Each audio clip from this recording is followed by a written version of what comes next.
नमस्कार, स्वागत है आपका न्यूज 18 जेकेएलएच में। मैं हूं आपके साथ अबू हुरैरा और आप देख रहे हैं जेकेएलएच प्राइम टाइम। आर्टिकल 370 पर केंद्र सरकार के फैसले को सुप्रीम कोर्ट में चुनौती दी गई है। इस मामले पर देश की सबसे बड़ी अदालत में आज से सुनवाई शुरू हो गई है। इस मौके पर जम्मू कश्मीर की राजनीतिक पार्टियों का मिला जुला रिएक्शन भी सामने आया है। विपक्षी दलों ने कहा है कि 5 अगस्त 2019 का फैसला असंवैधानिक यानी गैर आईनी और गैर कानूनी है। उन्होंने कहा कि सुप्रीम कोर्ट पर पूरा भरोसा है और सुप्रीम कोर्ट से न्याय मिलने की उम्मीद है। इस बीच पीडीपी अध्यक्ष महबूबा मुफ्ती ने कहा कि लोगों को सुप्रीम कोर्ट से काफी उम्मीदें हैं, तो 370 पर हो रही सुनवाई से कश्मीर में एक तरह से सियासी उम्मीदें भी जाग गई हैं। आज इसी पर हम जेकेएलएच प्राइम टाइम में चर्चा करेंगे। हमें उम्मीद है मुल्क को आईन के मुताबिक चलाना है या बीजेपी के कम्युनल एजेंडे के मुताबिक चलाना है। इस धारा 370 का नाजायज फायदा अपने लिए लेते रहे, उनको तकलीफ होना स्वाभाविक बात थी।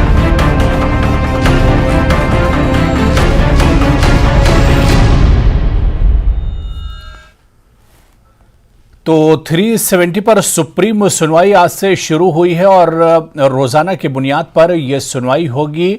20 से ज्यादा अर्जी गुजार हैं जिनकी तमाम अर्जियों पर संवैधानिक बेंच एक तरह से सुनवाई कर रही है। और दूसरी तरफ जम्मू कश्मीर में अगर देखा जाए तो 370 पर जैसे ही सुनवाई शुरू हुई है तो यहां पर सियासी जो उम्मीदें हैं वो भी एक तरह से जगने लगी हैं। सियासी पार्टियों को कोई एक मुद्दा मिल गया है जिस पर अब वो बयानबाजियां कर रही हैं। आज दिन भर भी हमने देखा कि एक तरफ सुप्रीम कोर्ट में सुनवाई हो रही थी, इस पर बहस हो रही थी, और दूसरी तरफ जम्मू कश्मीर में इस पर सियासी बयानबाजियां हो रही थी। बहुत खास मेहमान मेरे साथ जुड़ रहे हैं।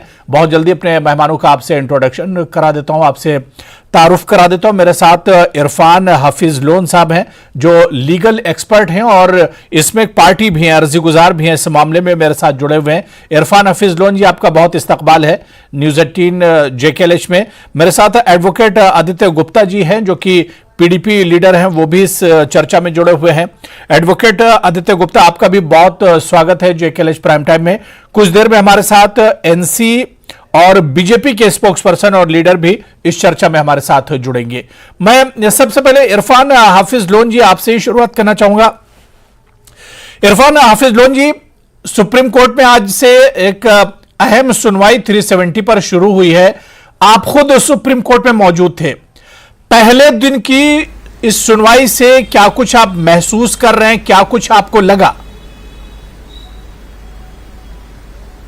देखिए, मैटर सब जुडिस है और हम ज्यादा इस पे नहीं कहेंगे, लेकिन as a student of law हम यही कहेंगे कि कॉन्स्टिट्यूशनल जो है एग्जामिन हो रहा है, कॉन्स्टिट्यूशनैलिटी ऑफ जो 370 एब्रोगेट हुआ और स्टेट को यूटी बनाया गया, इन दोनों चीजों को देखा जा रहा है कि constitutionally examine honourable supreme court कर रहा है। तो इसमें as a student of law Abu साहब, हम बहुत पहले से ये बात कह रहे हैं कि अगर किसी भी स्टेट को आपको नाम बदलना हो, उसको बाइफरकेट करना हो, आर्टिकल 3 ऑफ इंडियन कॉन्स्टिट्यूशन जो है वो ये कहता है कि वहां की असेंबली की आप ओपिनियन सीक करें, जैसे झारखंड केस में हुआ, जैसे तेलंगाना में हुआ। अब जम्मू कश्मीर के बारे में ऐसा हुआ कि वहां पर असेंबली डिसॉल्व थी, तो हम कहते हैं ये पार्लियामेंट ने ओपिनियन कहां से लाई? पार्लियामेंट ये कहता है कि प्रेसिडेंट्स रूल में हमारे पास लेजिस्लेटिव पावर्स थे तो हमने ओपिनियन दे दी। हम कहते हैं कॉन्स्टिट्यूशनली ये सही नहीं है। एक और धारा 370 के हवाले से आज कपिल सिब्बल साहब की बारी थी, उन्होंने यही बात सामने रखी वहां पर कि धारा 370 जो है उसमें लिखा गया है कि अगर ये आर्टिकल सीज होगा, एब्रोगेट होगा, तो जम्मू कश्मीर की कॉन्स्टिट्यूएंट असेंबली कर सकती है। समझिएगा, कॉन्स्टिट्यूएंट असेंबली और असेंबली में आसमान और जमीन का फर्क है। तो 1957 में जम्मू कश्मीर की कॉन्स्टिट्यूएंट असेंबली जो है अपना काम खत्म किया, ये आर्गुमेंट सिब्बल साहब ने भी रखा। और जब उन्होंने काम अपना खत्म किया, उन्होंने रिकमेंड नहीं किया कि इसे सीज किया जाए, एब्रोगेट किया जाए, क्योंकि धारा 370 में ये लिखा गया है कि अगर ये खत्म होगा it should be on the recommendation of the constituent assembly. जब कॉन्स्टिट्यूएंट असेंबली का देहांत 1957 में हो गया तो ये रिकमेंडेशन कहां से लाई पार्लियामेंट ने? उन्होंने धारा 370 को खत्म किया। अब अबू साहब, मैं एक शहरी होने के नाते मैं as a student of law बताई अपनी बात, लेकिन ज्यादा नहीं बोल सकता हूं। मैटर ऑनरेबल सुप्रीम कोर्ट में है, मेरिट्स पे डिसाइड होगा, हमें जुडिशरी पे विश्वास है। लेकिन एक शहरी होने के नाते जम्मू कश्मीर का मैं आपसे कहना चाहता हूं कि जो हमारी स्वायत्तता थी, जो असल में हमारे पास जो था 370 इंटरनल ऑटोनॉमी, प्राइम मिनिस्टर था, हमारा सदर रियासत था, आईन था, बाहर का मुलाजिम नहीं होगा, जम्मू कश्मीर का ही जमीन खरीदेगा, पिछले 70 साल में उसका एरोजन हुआ है। हमें पॉलिटिकली अवामी सतह पे सब जम्मू कश्मीर के लोगों को पुरअमन तरीके से स्ट्रगल करनी होगी, गांधी जी की तरह संविधान के दायरे में, लेकिन हिंदुस्तान के संविधान के दायरे में। उसके लिए हम स्ट्रगल करेंगे। ये जो 5 अगस्त का फैसला है, इसे हमारा जो हम मानते हैं अनकॉन्स्टिट्यूशनल था, लेकिन पिछले 70 साल 99% एरोजन हुआ है। उसकी बहाली, उसे रिवर्स करने के लिए हम स्ट्रगल करेंगे। हाँ, बीजेपी वालों को अबू साहब जरा आज पूछिएगा, जी। बीजेपी वालों को जरा पूछिएगा, वो हमेशा हमें कहते थे 370 चला गया, इस पे बात मत करिए, जो करेगा देशद्रोही है। आज सुप्रीम कोर्ट हमारी बात सुन रहा है, फिर निर्णय क्या होगा वो दूसरी बात है। नहीं, चलिए, बीजेपी से बिल्कुल ये सवाल पूछा जाएगा, कहते थे कतई ये वापस नहीं आएगा, बिल्कुल कोई इस पे बात नहीं होगी। आज उनको बताइए कि वो देश से माफी मांगे। चलिए, बिल्कुल। मेरे साथ इस वक्त एडवोकेट आरिस पठानिया जी, जो कि स्पोक्स पर्सन है बीजेपी के, वो भी मेरे साथ जुड़ चुके हैं। एडवोकेट मुजफ्फर इकबाल खान साहब भी जुड़ चुके हैं, जो कि एक पार्टी भी है इसमें, अर्जी गुजार हैं, वो भी हमारे साथ जुड़ चुके हैं। मुजफ्फर इकबाल खान साहब और आरिस पठानिया जी, दोनों का बहुत स्वागत और इस्तकबाल है जेकेएलएच प्राइम टाइम में। मैं मुजफ्फर इकबाल खान साहब, आवाज आ रही है मेरी आप तक? हाँ, आ रही है जी। मुजफ्फर इकबाल खान साहब, आज आप खुद सुप्रीम कोर्ट में मौजूद थे, उमर अब्दुल्ला साहब भी मौजूद थे, कैसा महसूस हुआ? पहले दिन की सुनवाई थी, बहुत इंपॉर्टेंट दिन था इस 370 मामले को लेकर। अबू जी, मैं बहुत शुक्रिया आपका। मेरे तमाम जितने भी पैनलिस्ट हैं, सबको मेरी तरफ से सलाम, आदाब, सत श्री अकाल। आज फर्स्ट डे था और आज फर्स्ट डे स्टार्ट हुआ जो नेशनल कॉन्फ्रेंस की जो पिटीशन है जी, जिसको कपिल सिब्बल साहब ने आर्गू करना था। He has opened up the arguments और बहुत अच्छे आर्गूमेंट। आज तो जो हिस्टोरिकल बैकग्राउंड था कि भाई आर्टिकल 370 कैसे आया, क्यों जरूरत पड़ी, और कॉन्स्टिट्यूट असेंबली ऑफ इंडिया जिसने कॉन्स्टिट्यूशन ऑफ इंडिया फ्रेम किया, उनकी डिबेट्स पर ज्यादा जोर रहा। बहुत अच्छा रहा, लेकिन अभी तो शुरुआत है जी। और जाहिर सी बात है कि सुप्रीम कोर्ट क्या ओपिनियन लेता है, फाइनली हम अपनी दलील देते हैं दोनों साइड से। और कुछ एक मिसरीडिंग्स हैं कि कपिल सिब्बल साहब पता नहीं किसी और पिटीशन में हुए, की पिटीशन है उसमें उन्होंने आर्गू किया है आज, और वो किसी दूसरी पार्टी की ना तो पिटीशन है। मैंने कहीं सुन रहा था, मीडिया में कह रहे थे कि नहीं जी किसी और की है, ऐसा कुछ भी नहीं है जी। कुछ लोगों ने चैनल पे भी चलाया। तो वो नेशनल कॉन्फ्रेंस जो पार्टी की पिटीशन है, इसके बाद नेक्स्ट जो है आर्गूमेंट स्टार्ट होंगे। जब कपिल सिब्बल साहब कंक्लूड करेंगे तो मेरी जो पिटीशन है जाती, जो मैंने फाइल की हुई है जी, उस पर आर्गूमेंट स्टार्ट होंगे और गोपाल साहब करेंगे, गोपाल सुब्रमण्यम जी, उन्होंने इसके बाद आर्गूमेंट करने हैं। उसके बाद जितनी भी पिटीशंस हैं अपनी अपनी टर्न पे वो आर्गूमेंट स्टार्ट करेंगे। बहरहाल आज बहुत अच्छा रहा। उमर साहब भी इसीलिए आए थे कि आज उनकी पिटीशन जो पार्टी की पिटीशन थी उस पर आर्गूमेंट स्टार्ट थे, तो वो भी बैठे सुप्रीम कोर्ट में, उन्होंने भी आर्गूमेंट सुने। तो एक अच्छी शुरुआत 370 मामले में सुप्रीम कोर्ट में हुई है, और ये मामला क्योंकि कब तक चलता है देखना बहुत अहम होगा, लेकिन रोजाना की बुनियाद पर इस पर सुनवाई होनी है। मैं एडवोकेट आदित्य गुप्ता जी आपके पास आना चाहूंगा। आदित्य गुप्ता जी, 370 बहुत सेंसिटिव मामला है और इस पर हमेशा से कहा गया कि सियासत नहीं होनी चाहिए, लेकिन अब सवाल ये उठ रहा है कि आज बहुत इंपॉर्टेंट दिन था। 370 की सुनवाई सुप्रीम कोर्ट में शुरू होनी थी आज से, और सुनवाई हुई, लेकिन इस पर महबूबा मुफ्ती ने बाकायदा प्रेस कॉन्फ्रेंस की। तो अब सवाल ये उठता है कि सियासत कौन कर रहा है इस पर? अबू जी, पहले तो आपको नमस्कार और मेरे साथ के पैनलिस्ट सबको नमस्कार, क्योंकि हम सारे ही 370 के प्रोडक्ट्स हैं एंड बेनिफिशरीज हैं, तो सबको नमस्कार और सबको मुबारक है कि 370 की जो इशू है उसके ऊपर प्रोसीडिंग्स सुनी जा रही हैं कोर्ट में। बेशक डिलेड है बट देर आए लेट दुरुस्त टाइम है और कोर्ट अपना ड्यू प्रोसीजर फॉलो करते हुए अब ये प्रोसीडिंग्स को सुन रही हैं। आज की जो प्रोसीडिंग्स थी लाइव ब्रॉडकास्ट भी हुई थी, तो सबने सुनी है कि क्या हुआ है जी। एंड सिंस पेंडेंसी है तो 370 के बारे या प्रोसीडिंग्स के बारे में या क्या उसमें इश्यूज हैं, वो एज अ एडवोकेट ऑल्सो मेरे को पता है कि क्या क्या लिमिटेशंस हैं मेरी, इसमें क्या मैं बोल सकता हूं, तो इसलिए मैं उस पर कम बोलते हुए as far as the press conference जो आपने पूछा, मैडम ने तो प्रेस कॉन्फ्रेंस में यही उम्मीद जताई है, क्योंकि जो वो कह रही हैं वो मेजोरिटी व्यू है। हम सब मेजोरिटी व्यू ये है कि हम सब चाहते हैं कि इस मसले के बारे में सुप्रीम कोर्ट के ऊपर सबका विश्वास है, across all party lines, across all faiths, everyone believes कि भाई सुप्रीम कोर्ट के पास ये मैटर है, सुप्रीम कोर्ट जो सही होगा वो करेगी। और प्रेस कॉन्फ्रेंस भी इसी रिगार्ड में थी, उसके अंदर सियासत कोई नहीं थी। फैक्ट ये है कि 370 के बाद हमने खोया ज्यादा है, क्योंकि हम आम जनता है, हम सब लोगों ने खोया बहुत कुछ है।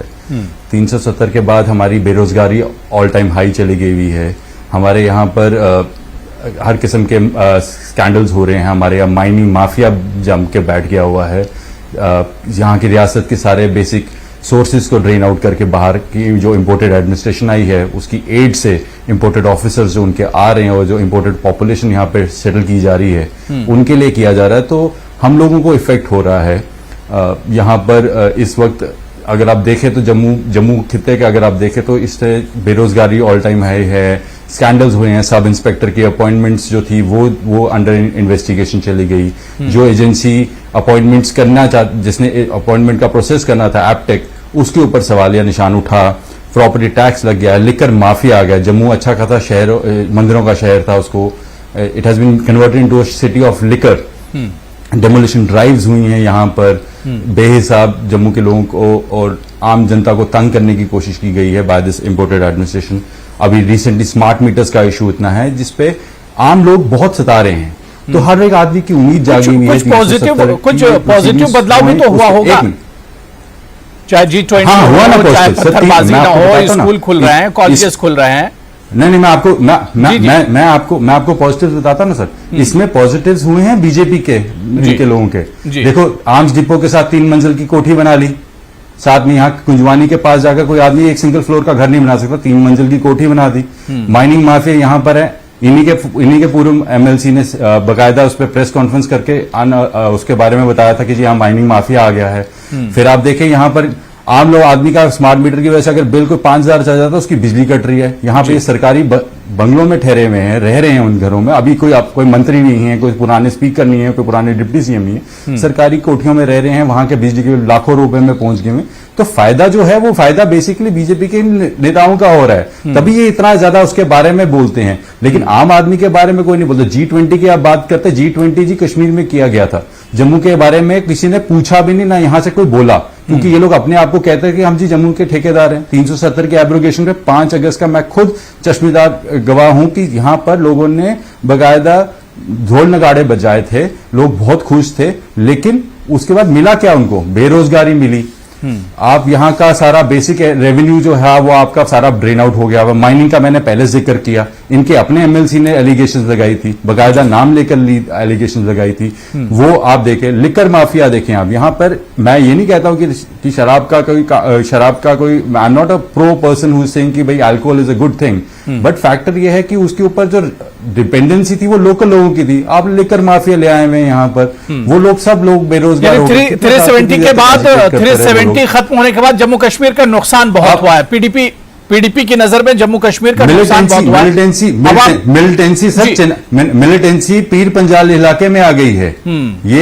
ये बहुत इंपॉर्टेंट है। मिलिटेंसी पीर पंजाल के इलाके में आ गई है, वहां पे बकायदा अटैक्स हुए हैं, टारगेटेड किलिंग्स हुई हैं।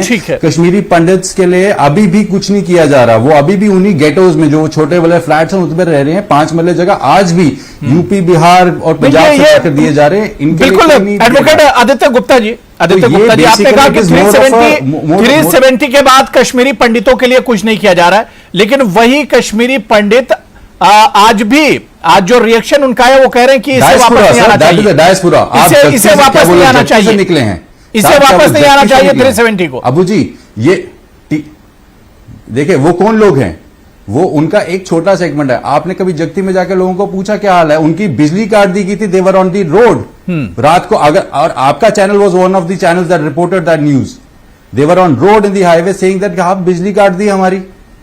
उनके लिए कितनी डिस्ट्रेस में वो रह रहे हैं। हैव यू फॉरगॉटन दैट और have the other people have also forgotten it? ये कोई बड़ी पुरानी बात नहीं, 6 महीने पुरानी है साहब। चलिए तो ठीक है। 370 का और 370 एडवोकेट आर.एस. पठानिया जी, क्या था? आर.एस. पठानिया जी, देखिए कितना मैं सुन रहा हूं आपको। कितना अहम दिन है। आज से 370 पर सुनवाई शुरू हुई है, जिसे बीजेपी कहती थी कि अब ये तो तारीख हो गया है, तो हिस्ट्री की बात हो गई, अब इस पर कुछ नहीं होने वाला है। ये क्या बीजेपी के लिए और आप लोगों के लिए एक बड़ा झटका नहीं है?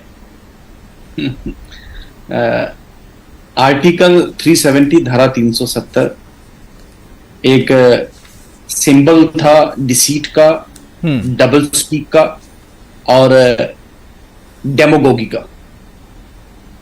धारा 370 सिर्फ प्रॉमिस करता था लेकिन देता कुछ नहीं था। धारा 370 को लेके ना सिर्फ भारतीय जनता पार्टी पर there was almost an all party consensus on it. मैं राष्ट्रीय स्तर पे बात करूं जी, कि सबसे पहले नेहरू ही 1963 में पार्लियामेंट में बोले कि अब धारा 370 को तकरीबन हमने निरस्त कर दी। पहले जब ये इनेक्ट होनी थी वहीं पे इसका ऑब्जेक्शन हुआ। भीमराव अंबेडकर, सरदार पटेल, मुल्ला हसरत मोहनी, जो उनका स्पीच जो है कॉन्स्टिट्यूंट असेंबली में कृपा करके बड़ी बड़ी बातें हम करते, लेकिन कम से कम उनका वो एक्सट्रैक्ट जरूर पढ़े कि मुल्ला हसरत मोहनी उत्तर प्रदेश से थे, उनका भी स्पीच पढ़े जो उन्होंने धारा 370 पे कहा। तो उनके बाद गुलजारीलाल नंदा पार्लियामेंट में बोले जी, जो डिप्टी प्राइम मिनिस्टर थे, वो भी सेम इको में। फिर मोरारजी देसाई एज पीएम बोले, बीजू पटनायक, जयललिता भी एज ए मेंबर पार्लियामेंट बोली पार्लियामेंट पे, और फिर नरसिम्हा राव भी बोले घिसती घिसती खुद ही चले जाएगी। देर बाद ऑलमोस्ट देखिए तारीख, देखिए हिस्ट्री में जाएंगे, बहुत देर हो जाएगी। नहीं, मैं ये कह रहा हूं एडवोकेट आर.एस. पठानिया जी, आप भी देखिए, आप भी कानून के जानकार हैं। आज की अगर हम बात करें, आप लोग कहते थे कि अब 370 खत्म हो गया, इस पर कुछ होने वाला नहीं है। सुनवाई शुरू हो गई है और यहां पर देखिए एडवोकेट मुजफ्फर इकबाल खान साहब ने कहा कि बहुत अच्छी सुनवाई हुई है। इरफान हफीज लोन जी कह रहे हैं कि बहुत अच्छा कदम है, बहुत अच्छा। जी जी, 2 मिनट अनइंटरप्टेड दें। मैं थोड़ा डिटेल में इसीलिए गया आपको जी, ऑलमोस्ट वहां पे इंटर पार्टी कंसेंसस था पूरे देश में कि ये धारा जानी चाहिए। अब जहां तक ये सुप्रीम कोर्ट में जो धारा तो चली गई, यहाँ पे राइट टू कॉन्स्टिट्यूशन धारा तो चली गई, लेकिन उस पर फिर से सुनवाई हो रही है। हिस्ट्री है, धारा अब इतिहास है सर, लेकिन कोर्ट में जाके किसी को भी सरकार के किसी एक्शन को चैलेंज करने का हक है तो वो करे, वो कोई ऐसी बात नहीं है। वी वेलकम इट, हमें कोई परेशानी नहीं, we welcome it. Anybody has a right to challenge. और मैं उम्मीद रखूंगा कि इनका जो फैसला इनका जो फेथ है जुडिशरी में, वो उसके फैसले के बाद भी कायम रहे, क्योंकि फैसले के बाद अब ये कौन से माय लॉर्ड्स के पास ये अपील करने वाले वो भी मैं जानता हूं। मैं देखें 5 अगस्त 2019 का जो फैसला है, it reflects the will of the people of India, क्योंकि कहा गया है कि speaker represents house represents the nation, और ये पार्लियामेंट का जिसे ये पॉलिटिकल विल है, ये लोगों का फैसला है और टोटली लीगल और कॉन्स्टिट्यूशनल सेफगार्ड्स पे पूरी कॉन्स्टिट्यूशनल प्रॉपर्टी के नाम को सेटिस्फाई करता है। मैं इतिहास में इसीलिए आपके पास गया कि मैंने आपको बताया कि almost inter and intra party कोई भी तब्दीली करनी है वहां की प्लीज बी डिसेंट, थोड़ा अरे बाबा हमारा कॉन्स्टिट्यूशन जो है federal, please be a bit decent. I have not interrupted you. क्या आपने क्या क्या बोला, क्या क्या नहीं, I am not, please please please थोड़ा डिसेंसी रखें प्लीज। तो मैं आपको बता रहा था No, I just want to correct you. Our constitution is federal in nature, and that's the basic structure of constitution. Supreme Court ultimately Parliament substitute to the Joint Assembly. Abu जी मैं नहीं ऐसे ज्वाइन करूंगा इनके साथ, I am sorry. Mister loan के साथ मैं नहीं आज पैनल में बैठूंगा, ये कोई तरीका नहीं है बीच में। This is nuisance. आपको इतना भी डिसेंसी नहीं है, जब आप बोल रहे हैं तो आप दूसरे को इंटरप्ट नहीं कर रहे। माय गॉड, यू आर बात करते हैं आप इसमें। Sorry if I am out of context. मैं आपको बता रहा हूं साहब कि दिस रिप्रेजेंट्स धारा 370 का जो फैसला है, this represents the collective will of the we the people of India. और धारा 370 जाने के बाद हाँ स्पीचें अब जितनी मर्जी बने, लोगों को मिला कुछ मिला नहीं। पार्लियामेंट के फ्लोर पे सरकार ने एडमिट किया है कि 30,000 नौकरियां जम्मू कश्मीर के नौजवानों को 5 अगस्त 2019 के बाद दी गई हैं, साइलेंटली उनके पास दी गई हैं। और जो स्कैम की चलिए, आदत क्योंकि थी, अब सब क्या सब करें? जुडिश है मामला। स्कैम की आदत देखिए थी सुप्रीम जम्मू कोर्ट में कश्मीर साहब, क्या यहाँ पे दिया गया क्या नहीं दिया गया, पुलिस क्योंकि ब्लैक इस पर देखिए अपोजिशन मंत्रियों को ब्लैक 370 के बाद जो कमियां है, 370 के बाद जो कुछ जिस तरह से हालात बिगड़े हैं 370 के बाद, तो अपोजिशन उसे भी गिना रहा है। मैं एडवोकेट मुजफ्फर इकबाल खान जी आपके पास आना चाहूंगा। मुजफ्फर इकबाल जी, सवाल यह भी उठता है कि क्या जम्मू कश्मीर में सिर्फ 370 ही इशू है?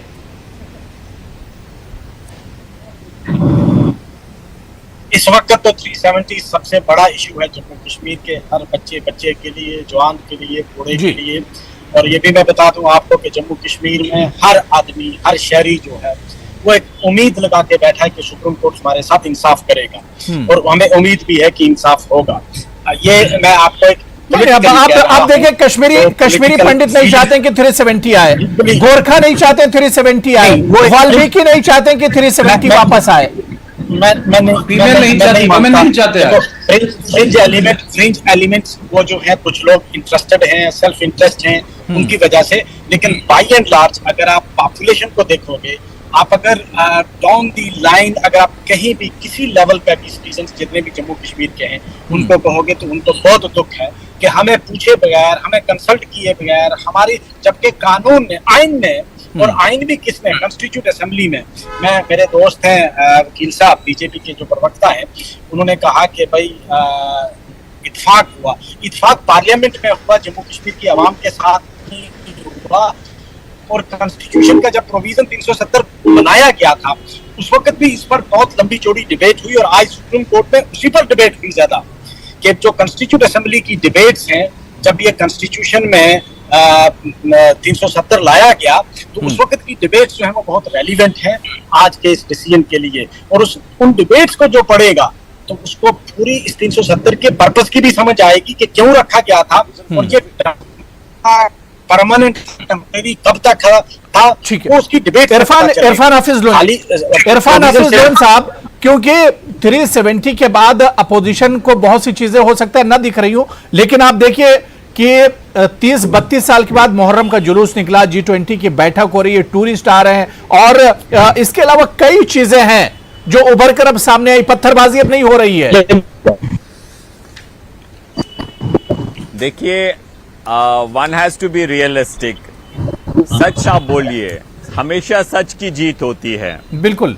सबसे पहले ऑनरेबल सुप्रीम कोर्ट में जब ये एफिडेविट दायर किया केंद्र सरकार ने कि एक नए कश्मीर के बारे में, वहां शांति है, बहुत सारी चीजें उन्होंने कहा, विकास है, तो सुप्रीम कोर्ट ने, ऑनरेबल सुप्रीम कोर्ट ने कहा is we will not rely upon it, it has no bearing on the case, क्योंकि कोर्ट देख रहा है कि क्या ये सही ढंग से हुआ, जिसे हम कह रहे हैं कि कॉन्स्टिट्यूशनैलिटी इसकी एग्जामिन हो रही है, उसमें आप विकास जो बातें हैं वो नहीं कोर्ट कंसिडर कर रहा है। हाँ, जहां तक अब एज अ बाशिंदा जम्मू कश्मीर होने के नाते मैं आपको बताना चाहता हूं कि जम्मू कश्मीर में अब सफा वहीं लागू है, जम्मू कश्मीर आज की डेट में डिस्टर्ब्ड एरिया एक्ट लागू है, जम्मू कश्मीर में अनलॉफुल एक्टिविटीज प्रिवेंशन एक्ट है, जम्मू कश्मीर में मेरे कश्मीरी भाई, पंडित भाई वापस नहीं आए, इन सालों में वहां पर टारगेट किलिंग्स भी हुई, वहां पर पिछले 8 साल से चुनाव नहीं हुए, विधानसभा के चुनाव हुए नहीं हुए,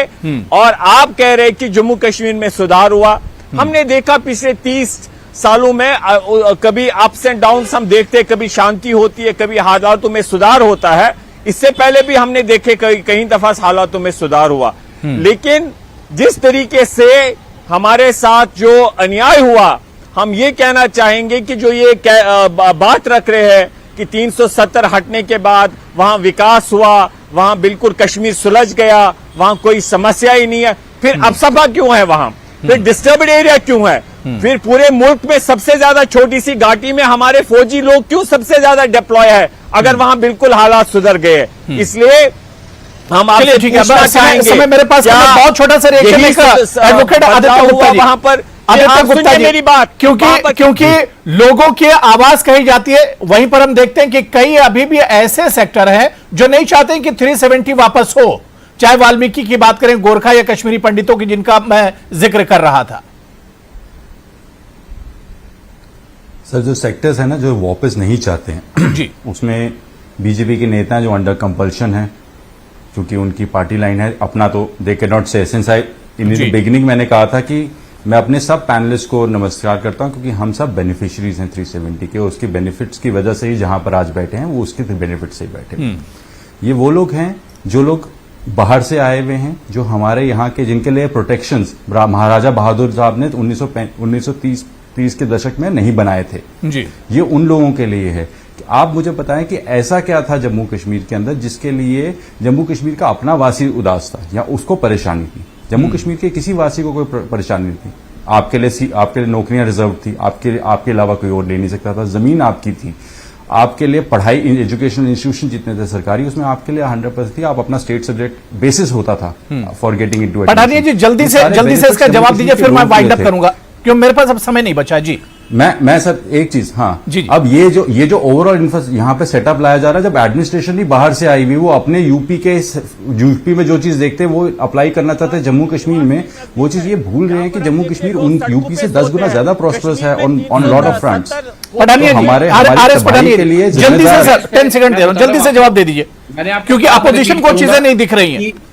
लीगली और कॉन्स्टिट्यूशनली जो पूरा प्रोसीजर है, जो पूरा मैकेनिज्म है, उसे फॉलो करके धारा 370 को यहाँ से रुखसत किया गया है। मैंने इतिहास में आपको ले गया कि कॉन्स्टिट्यूशन में ही लिखा गया है कि ये टेम्परेरी प्रावधान होगा, और ये टेम्परेरी प्रावधान ये केस 7 दशकों से आज तक जा नहीं पाया। चलिए ठीक है, आज से सुनवाई शुरू हुई है, रोजाना की बुनियाद पर सुनवाई होगी। मेरे पास अभी समय की कमी है, फिर किसी दिन हम बैठेंगे, इस पर चर्चा करेंगे और इस पर और इसकी तारीख में भी जाएंगे और इसके जो और आंखें और पेजेस हैं उन्हें उलट कर देखा जाएगा। इस पर हम जरूर बात करेंगे। मेरे पास समय की कमी है। पठानिया जी बहुत बहुत शुक्रिया जुड़ने के लिए। इरफान हफीज लोन जी, एडवोकेट आदित्य गुप्ता जी और एडवोकेट मुजफ्फर इकबाल खान साहब, सभी का बहुत बहुत शुक्रिया चर्चा में जुड़ने के लिए। नमस्कार।